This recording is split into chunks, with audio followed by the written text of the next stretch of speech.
বছরের পর বছর ধরে সুপেয় পানির অভাবে ভুগছে নেত্রকোনার দুর্গাপুর কলমাকান্দার পাহাড়ি জনপদ।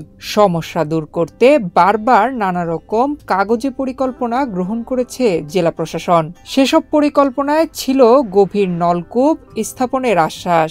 সে আশ্বাসকে বিশ্বাস করেছিলেন পাহাড়ি জনপদবাসী, কিন্তু শেষ পর্যন্ত কোনো আশ্বাসই বাস্তবায়ন হয়নি। ফলে পাহাড়ি ঝর্ণার পানি সংগ্রহ করে দারুণ কষ্টে জীবন চলছে প্রায় ১৫০০০০ পরিবারের।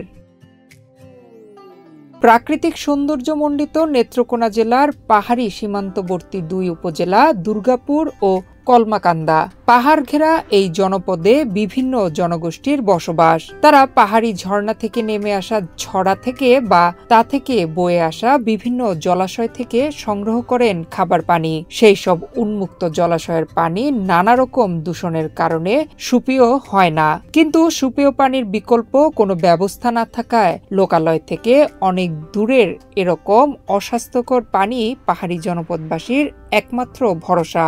খাওয়া ও রান্নাবান্না সহ জীবন বাঁচানোর জন্য দৈনন্দিন কাজে ব্যবহার করছেন এসব পানি।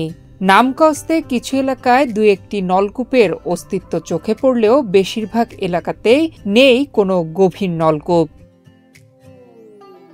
দুর্গাপুর উপজেলার একেবারেই সীমান্ত ঘেঁষে এলাকা কলমাকান্দা। এখানকার প্রায় প্রতিটি গ্রামের চিত্রই একই রকম।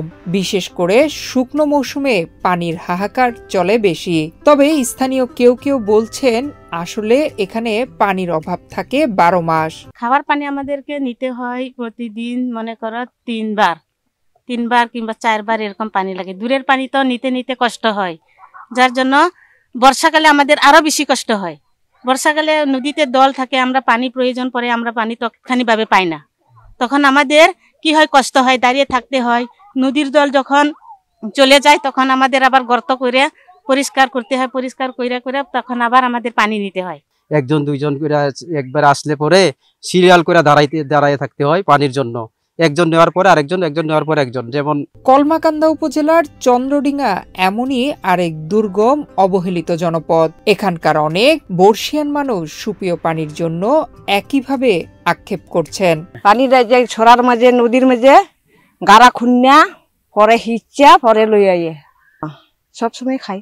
বর্ষাকালে দল হইলে যে পাহাড়খানি যাই, পাহাড়খানিতে কষ্ট করে আনন্দ লাগে, খান লাগে।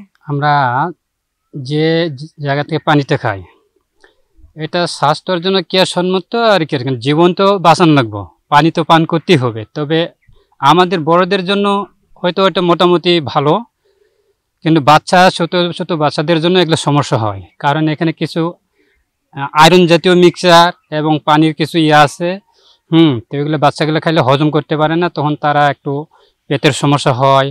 অথচ সরকারিভাবে জেলা জুড়ে প্রতিনিয়ত কোটি কোটি টাকার বরাদ্দ হয় গভীর নলকূপের, কিন্তু বরাবরই দুর্ভাগ্য এসব পাহাড়ি সীমান্তের মানুষের। অন্য সাইডে থেকে পাইছে, কিন্তু আমাদের এই এলাকায় কোনো কিছুই আসে নাই।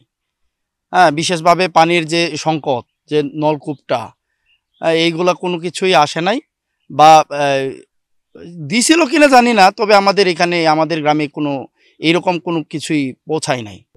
নেত্রকোনার ১০টি উপজেলার ৮৬ ইউনিয়নে টিউবওয়েল স্থাপনের চলমান প্রকল্পে মোট ৭ শতাধিক টিউবওয়েল স্থাপন করা হচ্ছে বলে জানিয়েছে জনস্বাস্থ্য প্রকৌশল অধিদপ্তর। এদিকে জেলা প্রশাসক নানা রকম বৈরী পরিস্থিতি তুলে ধরে জানান, সুপেয় পানির সমস্যা সমাধানে কাজ করছেন তারা। আমরা সবসময় সরকারের উপরে ডিপেন্ড করে সকল সমস্যা সমাধান করা একটু কঠিন হয়ে যায়, কারণ যেটা আমাদের আছে সেটি স্বল্প পরিমাণে রয়েছে। বরং আমি আমার বরাদ্দ বাড়ানোর জন্য এই এলাকার জন্য আমরা সরকারকে জানাবো যাতে এই এলাকায় আরো বেশি বরাদ্দ দেওয়া যায়, যেহেতু পানির তীব্র সংকট রয়েছে। তাছাড়া আমাদের এলাকায় যেটা আমাদের প্রকৃতির যে সোর্স রয়েছে সেই সোর্সটি যাতে ব্যবহার করা যায় সেটি আমরা লোকাল প্রশাসন আমরা ব্যবস্থা করি। আপনারা এটা বলেছেন, হ্যাঁ, একটা মেগা প্রজেক্টের আওতায় যদি আনা যায়, বিশেষ করে আমাদের ওই এলাকায় যারা ক্ষুদ্র নৃগোষ্ঠী রয়েছে, মূলত হলো ওরা একটু দূর দূরান্তে থাকে, ওরা একটু পাহাড়ি এলাকায়, বন এলাকায় থাকে।